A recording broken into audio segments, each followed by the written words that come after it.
Mes visi turim motivacinį mechanizmą čia vidau, savo ego, katras ir vidau, tas ir praktiškai mūsų ego, ne?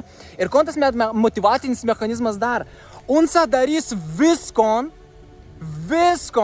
kad laikytų tavi ten, ko tu tiki, kad tau padėt, kad tavi vest į to tok, kur tau labiausia padėti galėtų, nors tai greičiausiai dažniausiai nebūn kas iš tikrųjų, ko tu nori daryti, arba nebūn tas, kas iš tikrųjų ir tiesa tau. Pavyzdžio situacija, ne tu kažkom bijai pradėti daryti, bet tu labai nori.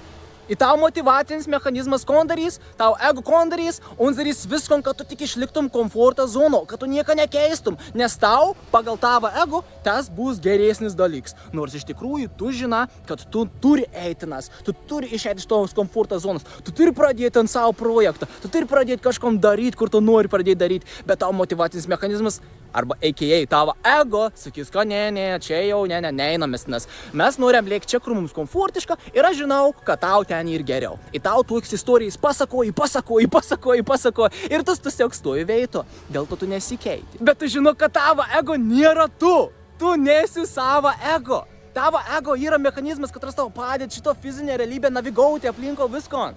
Patirti laiką, patirti patirtis. Bet tu iš tikrųjų, kas esi, nėra tavo ego. Ką tu nusprendi daryti, ką tu sugalvoji daryti, iš tikrųjų, ką nori. Ir jeigu ir pasipriešinims, žinok, kad tenais tavo ego dirb. Tavo ego sako, kad neik ten, nedaryk ten. Aš žinau, kad tu gali pakeisti save. Aš žinau, kad tu gali besąlygiškai mylėti visko. Aš žinau, kad tu nesi. Ir tu žinai, kad tu nesi savo ego. Tai pradėk eiti iš tos komforto zonas. Pradėk būti 100% autentiškiausia savo versija.